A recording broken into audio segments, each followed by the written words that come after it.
والشاكرين مولاي صل وسلم دائما أبدا على حبيبك خير الخلق كلهم সম্মানিত উপস্থিত মুসল্লি کرام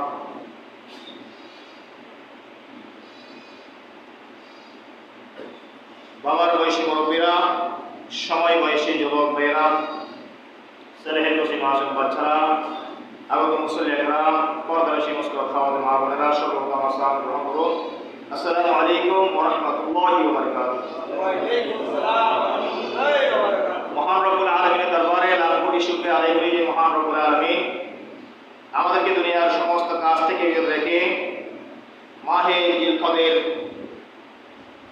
দ্বিতীয় জুমার নামাজ আদায় করার লক্ষ্যে এসকে আলী চন্দ্রবাড়া জামা মসজিদে আসার বসার তৌফিক দান করেছেন সে মহান মুনিবের দরবারে কালিমাতুশ শুকর ও সুজুদ আদায় করে সকলে বলি আলহামদুলিল্লাহ আরে শুকরিয়া আদায় করি যে মহান রব্বুল আলামিন আমাদেরকে তার প্রিয়তম হাবিব সাল্লাল্লাহু আলাইহি ওয়াসাল্লামের উম্মত সেই দুনিয়ার জমিনে প্রেরণ করেছেন সেই নবীর কদম মোবারকে লাখ কোটি দুরূদের সালামের হাদিয়া প্রেরণ করে সকলে বলি সাল্লাল্লাহু আলাইহি ওয়াসাল্লাম আল্লাহ পাক রব্বুল আলামিন আমাদের প্রত্যেকের আশা বসা আল্লাহ দরবারে কবুল করুন আমিন আজকে একটা বিষয় হজের আহকাম হজ পালন না করলে যাদেরকে সামর্থ্য দিয়েছে আল্লাহ হজ পালন না করলে তাদের মৃত্যু কিভাবে হবে সেটা নিয়ে আলোচনা করার চেষ্টা করব আল্লাহ রাব্বুল আলামিন প্রত্যেককে আলোচনা শ্রবণ করে আমল করার তৌফিক আমিন বলি হজ এটা এমন একটা জিনিস ইসলামের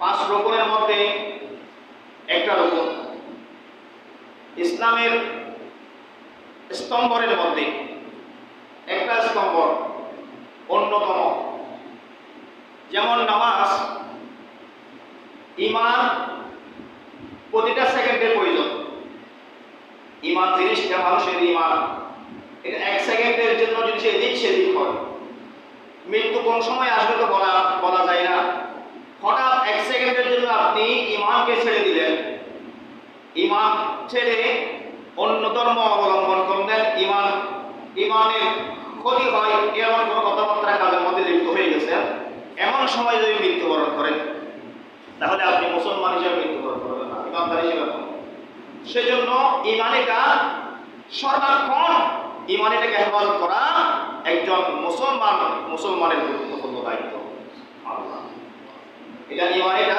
সর্বাক্ষণ হেফাজত করতে হবে ঈমান তো সর্বপ্রথম স্তম্ভ দ্বিতীয় নম্বরের স্তম্ভ যেটা ইসলামের সেটা হলো নামাজ ঈমান আনার সাথে সাথে নামাজ ফরজ করেছেন নামাজ কি করেছেন যিনি লা ইলাহা ইল্লাল্লাহ মুহাম্মাদুর রাসূলুল্লাহ সাল্লাল্লাহু আলাইহি ওয়াসাল্লাম এই কালিমাকে মুখে স্বীকার করে মনে প্রাণে ধারণ করে জীবন যাপন করে তার জন্য যেদিন থেকে শুরু করেছেন এরপরের অর্থ থেকে তার জন্য নামাজ ফরজ তার জন্য নামাজ কি ফরজ এটা দৈনিক কাজ কি কাজ দৈনিক কাজ যতদিন হায়াত থাকবে ততদিন এটাকেও কি করতে হবে ইবাদত করতে হবে হাফিজু আলাস সালাওয়াতি ওয়াস সালাতুল মুস্তা ওয়া কুমু লিল্লাহি কানিতিন নামাজকে হেফাজত করার জন্য বলেছেন আল্লাহ সুবহানাল্লাহ নামাজকে হেফাজত করার জন্য বলেছেন কে আল্লাহ এরপরে তৃতীয় নম্বরের স্তম্ভ যে আজকের আলোচনা হজ কি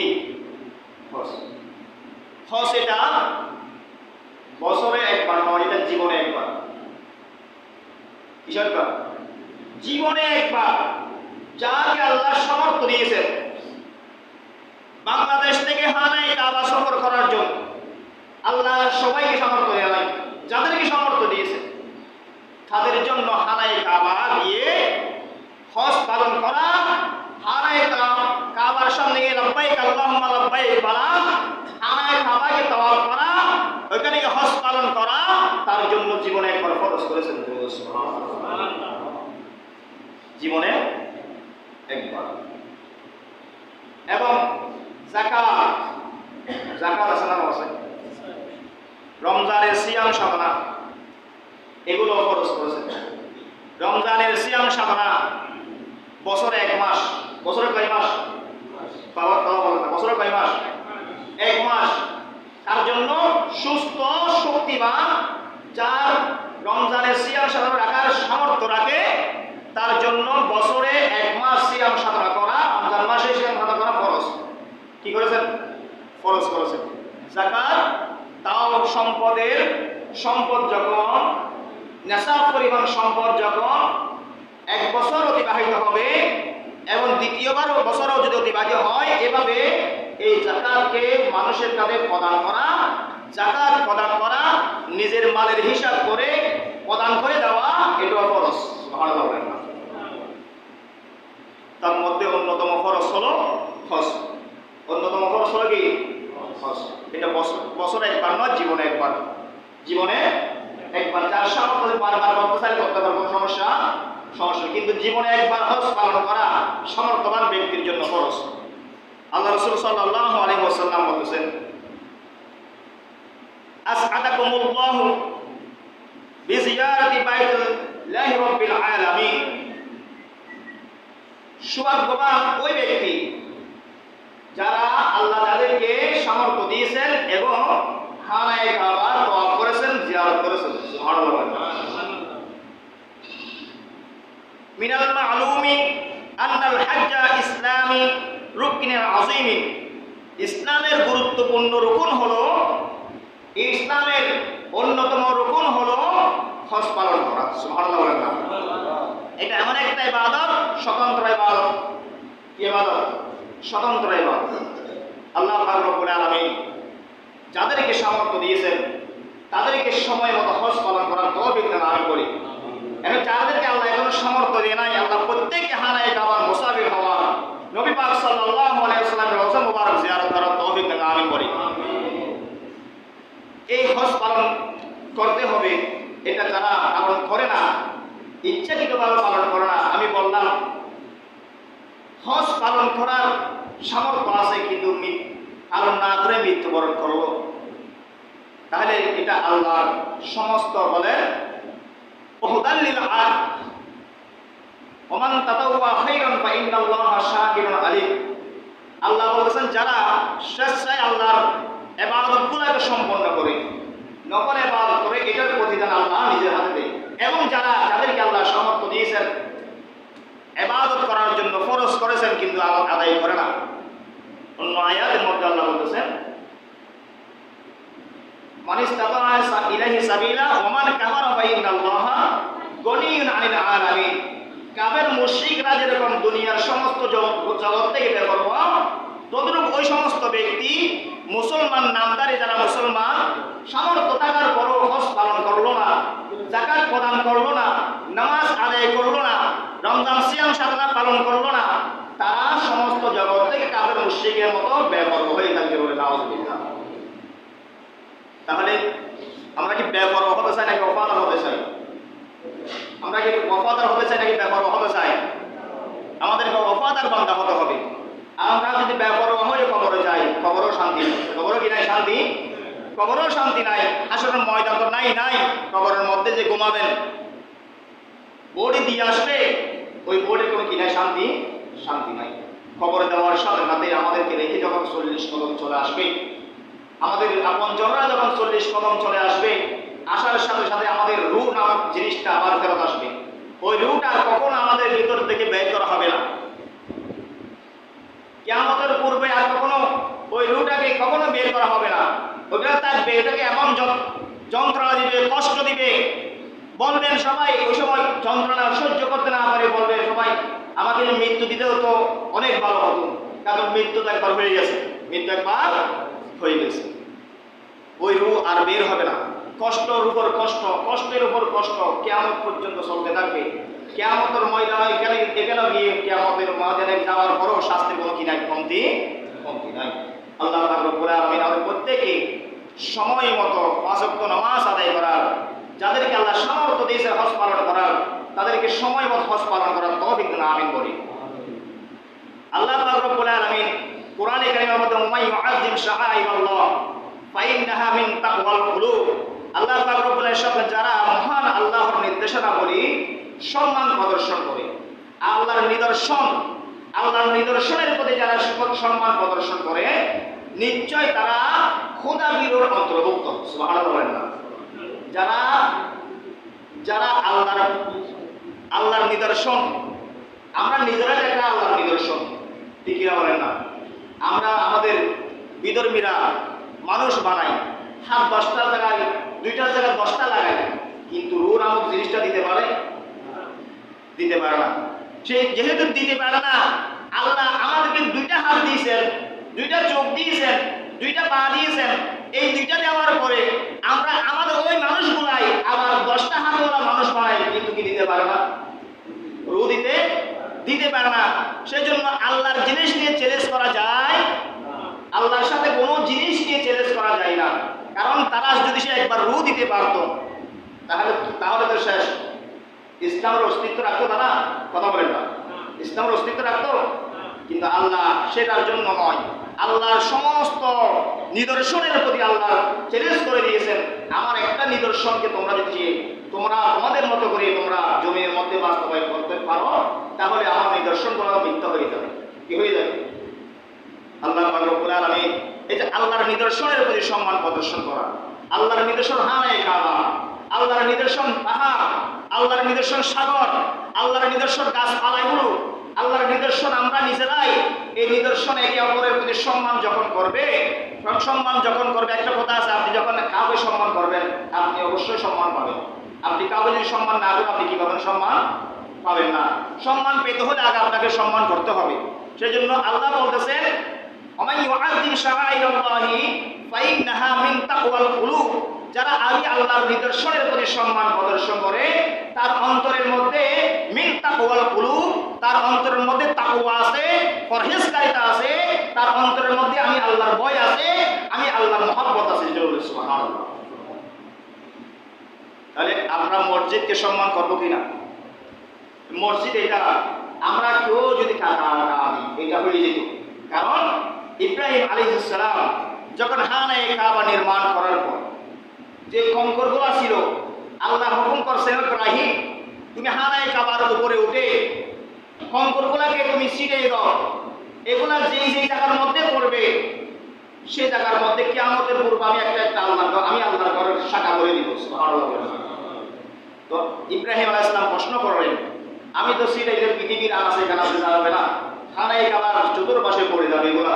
আল্লাহ বলেন, তোমার ছিটানোর দায়িত্ব এটা হানায়ে কাবা থেকে বাংলাদেশের আলী চৌধুরীপাড়া যাওয়া মসজিদ যেখানে সেখানে পাঠানোর দায়িত্ব আমি আল্লাহ দেব। সুবহানাল্লাহ। ছিটানোর দায়িত্ব ইব্রাহিম আলাইহিস সালামের, এখানে আনার দায়িত্ব কার ছিল? কার ছিল? ছিটানোর দায়িত্ব ছিল ইব্রাহিমের। আর পৃথিবীর আনাচে কানাচে কঙ্করগুলো, বালিগুলোকে পাঠিয়ে দেওয়ার দায়িত্ব ছিল আমার রব্বুল আলামিনের। সুবহানাল্লাহ। সেজন্য আমরা বলি, আলেম ওলামারা বলে, আপনি টাকা না দিলেও মসজিদ হবে। সুবহানাল্লাহ বলেন না? আপনি টাকা না দিলেও কি হয়ে যাবে? মসজিদ হয়ে যাবে। এটা আল্লাহ হুকুম করে ফেলছে। আল্লাহর হুকুম যেহেতু হয়ে গেছে, সেখানে কিয়ামতের উপর আজকে নয় কালকে একদিন না একদিন মসজিদ হয়ে যাবে। সেজন্য এই মসজিদগুলোকে সম্মান করার প্রয়োজন আছে। সম্মান করলে তো আপনি আল্লাহর কাছে সম্মানিত হবেন। আপনি যখন মসজিদের সাথে সম্মান প্রদর্শন করবেন, আল্লাহ বলতেছেন, আমার নিদর্শনের প্রতি সম্মান করার কারণে তুমি বুঝে নাও আমার ওই বান্দার ভিতরে আমি আল্লাহর ভয় আছে, খৌফ আছে, তাকওয়া আছে। সুবহানাল্লাহ। আল্লাহ তাআলা قد فرض عليكم الحج بشرط الاستطاعة فصح عليه السلام। আল্লাহ রাসূল সাল্লাল্লাহু আলাইহি ওয়াসাল্লাম বলেন, ওই হানায়ে কাবা গিয়ে হজ পালন করা আল্লাহ ফরজ করেছেন। কার জন্য করেছেন? এটা সবার জন্য তো নয়। এটা সবার জন্য, কথা বলেন, এটা সবার জন্য নয়। এটা আলাইকুমুল হাজ্জা বিশারতিল ইস্তিতাআতি। আল্লাহ রাসূল সাল্লাল্লাহু আলাইহি ওয়াসাল্লাম বলেছেন, ওই হানায়ে কাবার গিয়ে হজ পালন করা ধনী সামর্থ্যবান ব্যক্তির জন্য আল্লাহ ফরজ করেছেন। সুবহানাল্লাহ। তাদের কি যারা দড়ি তাদের জন্য ওয়ান আলী ইবনে আলী তালিব রাদিয়াল্লাহু তাআলা আন্না নবী সাল্লাল্লাহু আলাইহি ওয়াসাল্লাম قال من ملك زادا وراحلة তুবাল্লিগুহু ইলা বাইতিল্লাহ আল্লাহ রাসূল সাল্লাল্লাহু আলাইহি ওয়াসাল্লাম যে ব্যক্তি বাইতুল্লাহ শরীফ পৌঁছা ভ্রমণ করার সামর্থ্য রাখে হজ পালন করলো না সে আদায় করলো না আল্লাহ রাসূল সাল্লাল্লাহু আলাইহি ওয়াসাল্লাম বলেন ফালা আলাইহি আন ইয়ামুতা যে আদায় করলো না ইয়াহুদিয়ান আও নাসরানিয়ান ওয়া আও নাসরানিয়ান সেই ব্যক্তি যদি মৃত্যুবরণ করার সময় ইহুদি হয়ে মৃত্যুবরণ করে নাসারা হয়ে মৃত্যুবরণ করে ওয়াযালিকা আল্লাহ তাবারাকা ওয়া তাআলা আল্লাহ পাক রব্বুল আলামিনের কিছু যায় আসে না কিছু যায় আসে না কথা বুঝতে পারছেন যার কাছে সামর্থ্য আছে হজ পালন করার কিন্তু আগামী বছর করবো এমন কথা আগামী বছর আস্তে আস্তে মৃত্যুবরণ করে ফেলছে কিন্তু সামর্থ্য তাই গেছে কিনা সামর্থ্যটা তাই গেছে কিনা কিন্তু তার হায়াত কি হয়ে গেছে শেষ হয়ে গেছে হায়াতের বাজেট শেষ এমন সময়ের মধ্যে শেষ হয়ে গেছে তার হজ পালন করার কি সুযোগ নাই আপনি সারা বছর উমরা করতে পারবেন জিয়ারত করতে পারবেন হজ পালন করার জন্য নির্দিষ্ট সময় আছে না আছে হজ পালন করার নির্দিষ্ট সময় আছে না আছে ওই নির্দিষ্ট সময়ের মধ্যে আপনাকে সমর্থবান ব্যক্তিকে নির্দিষ্ট সময়ের মধ্যে আপনাকে হজ পালন করতে হবে ওই নির্দিষ্ট সময়ে যারা হজ পালন না করে মৃত্যুবরণ করে আইয়ামুতা সে যদি মৃত্যুবরণ করে ইয়াহুদিয়াম আও নাসরানিয়াম ওয়াযালিকা আন্নাল্লাহ তাবারাকা ওয়া তাআলা আল্লাহ রাসূল সাল্লাল্লাহু আলাইহি ওয়াসাল্লাম বলেন সে যদি ইহুদি হয়ে বা নাসারা হয়ে মৃত্যুবরণ করে আমার আল্লাহর কিছু আসে না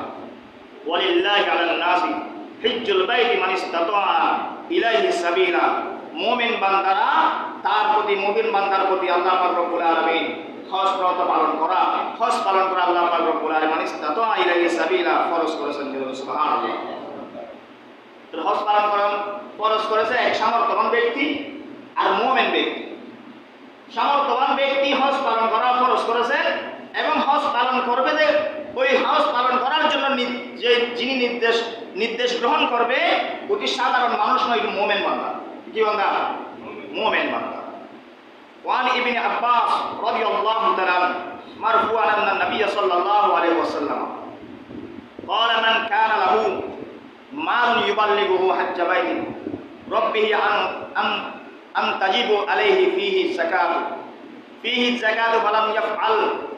فلم يفعل سأل الرجع عند الموت فقال له হযরত ইবনে আব্বাস রাদিয়াল্লাহু তাআলা বর্ণনা করেন যে ব্যক্তি এমন পরিমাণ সম্পদের অধিকারী যার উপর হজ ফরজ যাকাতও কথা বলেন না হজ ফরজ যাকাতও ফরজ যার উপর যাকাতও ফরজ হজ ফরজ কিন্তু সামর্থ্য থাকার পরও সে যাকাত দিল না আদায় করলো না হজ পালন করলো না ফাকাল লাহু রাজুলুন ইয়া ইবনে আব্বাস রাদিয়াল্লাহু তাআলা বলেন মৃত্যুর অপেক্ষা করতে সে মৃত্যুর পর আল্লাহকে বলবে ও আল্লাহ আমাকে আর একটু সুযোগ দাও যেন আমি দুনিয়ার জমিনে গিয়ে যেতে পারি আমাকে আবার দুনিয়া যাওয়ার জন্য একটা সুযোগ দাও একথা বলার সাথে সাথে আব্বাস রাদিয়াল্লাহু জানাকে বলতেছেন উনি বলতেছে ইত্তাকিল্লাহ আপনি আল্লাহকে ভয় করুন আব্বাস রাদিয়াল্লাহু বলতেন আপনি আল্লাহকে কি করুন ভয় করুন কারণ এরকম প্রার্থনা তো আল্লাহর কাছে ইহুদি নাসারা করবে মুমিন বান্দা তো করবে না এই কথা বলার সাথে সাথে ফাইন্না ইয়াসআলু রাজুলা কাফারুন উনি বলতেছেন কাফেররা ইহুদি নাসারা আল্লাহর কাছে প্রার্থনা করবে ফাকালা সাআলতু আলাইকুম বিযালিকা কুরআনান ফাকরা হযরত আব্বাস রাদিয়াল্লাহু আনহু বলতেছেন এর ব্যাপারে আমি তোমাকে কোরআনে কারীমের আয়াত শোনাতে পারি সুবহানাল্লাহ এর ব্যাপারে আমি তোমাকে তোমার যদি বিশ্বাস না হয় আমি তোমাকে এর ব্যাপারে আল্লাহর কোরআনে কারীমের আয়াত তোমাকে আমি শোনাতে পারি এ বলার সাথে সাথে ওয়ানফিকু মিম্মা রাযাকনাকুম মিন ক্বাবলি আইয়াতিয়া আহাদাকুমুল মাউত ফায়াকুল রাব্বি লাউলা আখখারতানি ইলা আজালিন করিব ফাআসসাদদাকা ওয়া আকুম মিনাস সালিহিন জোরে বলে সুবহানাল্লাহ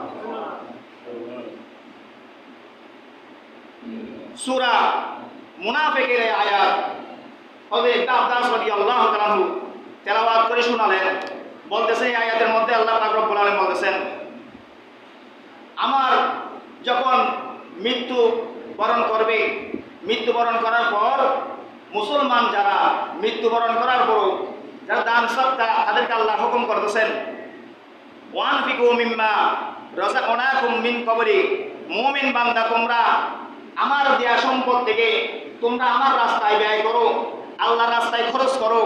আল্লাহর রাস্তায় খরচ করো কোন সময়? আইয়া আতিয়া আহাদাকুমুল মাউত, তোমার কাছে মৃত্যু আসার আগে। কি আসার আগে? কথা বলেন, কি আসার আগে? মৃত্যু আসার আগে তোমাকে আমি যে সম্পদ দিয়েছি, রিজিক দিয়েছি, ওই রিজিক থেকে সম্পদ থেকে আমার রাস্তায় তোমরা কি করো? ব্যয় করো।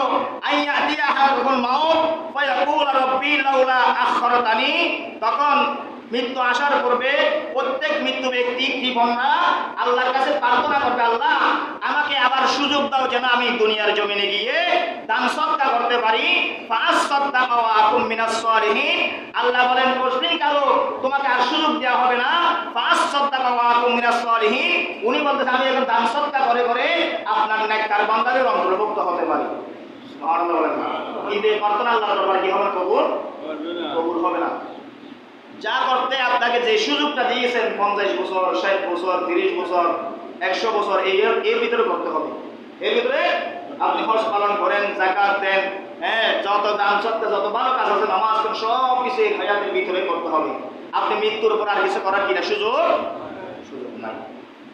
আল্লাহ বলতে কখনো এই সুযোগ আর দেওয়া হবে না। ওয়ানি ইবনে আব্বাস উমর রাদিয়াল্লাহু আনহু قال قال رسول الله صلى الله عليه وسلم إذا لقيت الحج فسلم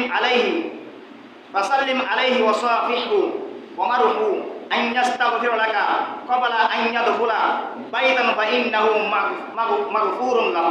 আল্লাহ রাসূল সাল্লাল্লাহু আলাইহি ওয়াসাল্লাম সাহাবী হযরত ইমর রাদিয়াল্লাহু তাআলা বর্ণনা করতেছেন, যখন তোমরা আমাদের এলাকা থেকে অনেক মানুষ হজে যায় না, হজে যায় কিনা? আবার হজ পালন করে আল্লাহ সুস্থ পাও অনেকে করে আনে কিনা? আল্লাহ রাসূল সাল্লাল্লাহু আলাইহি ওয়াসাল্লাম বলতেছেন, ইযা লাকিয়াল হাজ্জা ফাসাল্লিম আলাইহি ওয়াসাফিহু উমারহু আন ইস্তাগফির লাকা, তোমরা যখন হাজীর সাথে দেখা সাক্ষাৎ হয় তাকে তোমরা সালাম করো। কি করো? সালাম করো। তার সাথে মুসাফা করো। আন ইস্তাগফির লাকা, তার সাথে মুসাফা করে তাকে তোমরা কি করো? দোয়া করার জন্য বলো, তোমার জন্য। সুবহানাল্লাহ বলেন না।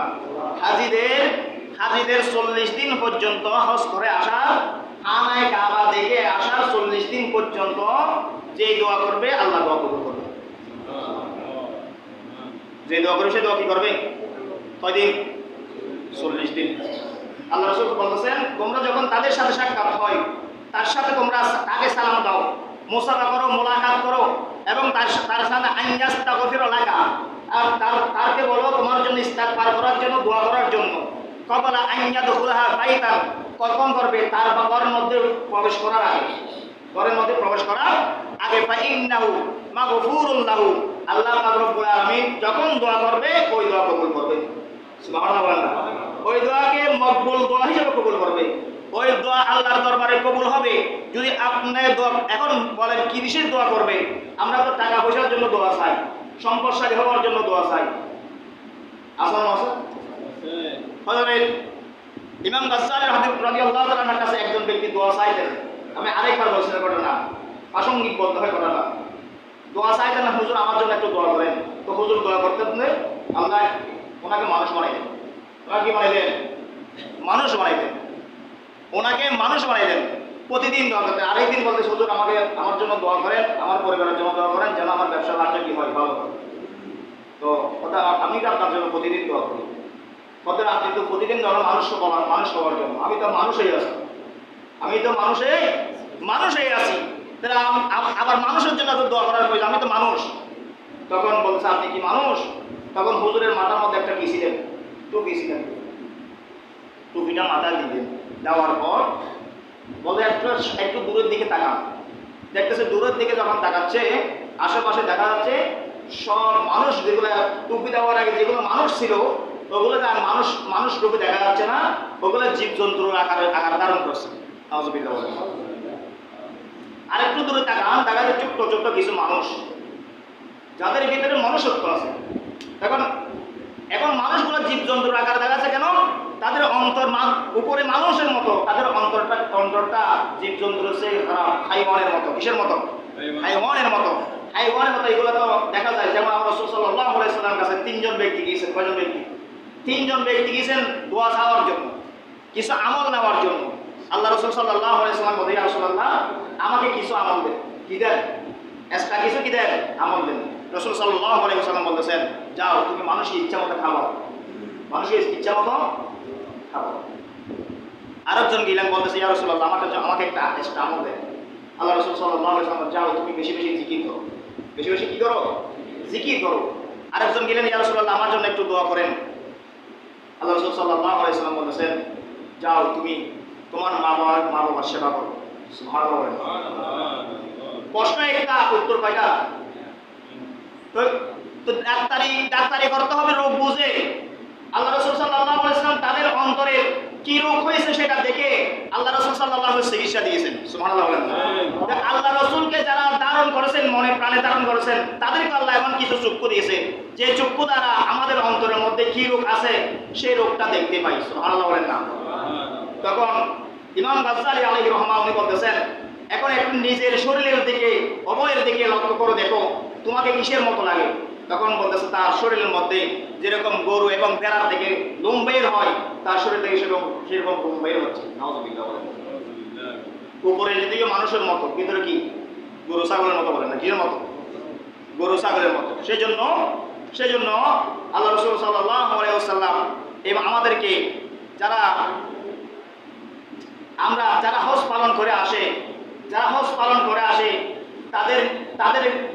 তাদের কাছ থেকে দোয়া নেবেন, বলবেন, আমাকে যেন আল্লাহ মানুষ বানাই দেয়। কি বানাই দেয়? আল্লাহ আমাকে যেন কি বানাই দেয়? মানুষ বানাই দেয়। আল্লাহ আমাকে যেন মুসলমান হিসেবে কবুল করে। আল্লাহ যেন আমাকে নবীর উম্মত হিসেবে কবুল করে। আল্লাহ যেন আমাকে ইসলামের জন্য কবুল করে। এরকম দোয়া চাইবেন। তো চাইতে জানলে আপনি দুনিয়াও সফল, কবরও সফল, আপনি হাসরের ময়দানও সফল হবেন। সুবহানাল্লাহ। খানায় কাবায় যান না অনেকে? খানায় কাবা যান কিনা? খানায় কাবায় যখন যাবেন, যাওয়ার পর সাথে সাথে খানায় কাবার গেটে যখন প্রবেশ করবেন, এখানে দোয়া করবেন। আল্লাহ রাসূল সাল্লাল্লাহু আলাইহি ওয়াসাল্লাম বলেছেন, খানায় কাবার গেটের মধ্যে ঢোকার সাথে সাথে যে দোয়া করবে, দোয়াটা আল্লাহ দরবারে কবুল করবে। সুবহানাল্লাহ। গেটে ঢোকার সাথে সাথে যে দোয়া করবে, আল্লাহ হাত তুলে আপনার সাথে সাথে আল্লাহ সেই দোয়াটা কি করবে? কবুল করবে। ওখানে কি দোয়া করবেন? ওখানে ঢুকে কি দোয়া করবেন? দোয়া যদি করতে জানেন, আপনি হজ পালন করবেন, যা করবেন সবগুলো আল্লাহ তাআলা কবুল হবে। সুবহানাল্লাহ। তো ঢুকে প্রবেশ করে কি করবে? আল্লাহ, আমি তো তোমার হানায় খাবার সামনে দাঁড়িয়ে দোয়া করতেছি।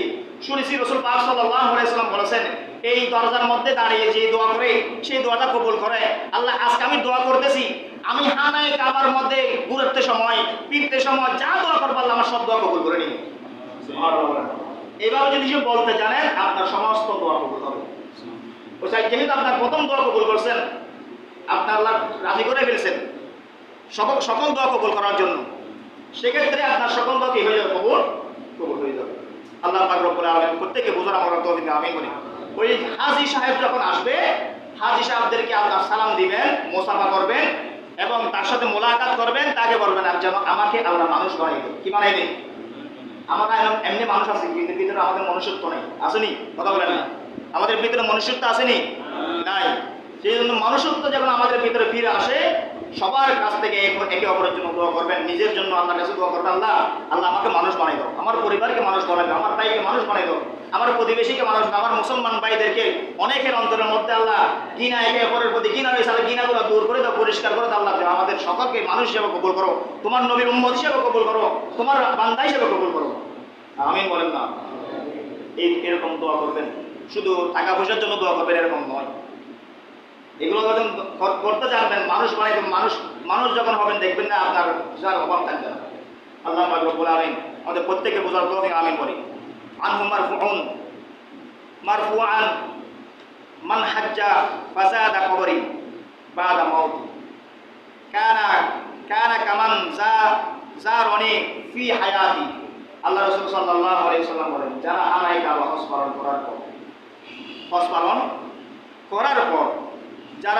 পালন করার পর আমি নবীর রওজা জিয়ারত করার জন্য আসবে। আমাদের অনেকে তো যায় না, হানাই কাগজ খোঁজ করা হতে এখানে যাওয়া, এটা কি নয়, অংশ নয়। আমি অংশ নয় মানি, এটা অংশ না, আমিও মানি, কিন্তু এটা একটা ঈমান। এটা একটা কি ঈমান। নবীরকে ভালোবাসা, নবীর সাথে মহব্বত রাখা, এটা ঈমান। এটা কি ঈমান। ঈমান বলে আমি নবীর কাছে যাব। আমার নবী বলতেছে যে আমার জিয়ারত করতে আসলো, কানা কামান জারনি ফি হায়াতি, সে যেন হায়াতের জিন্দেগির মধ্যে সিদ্দিক আকবর যেভাবে আমাকে দেখেছেন, আমাকে পেয়েছেন,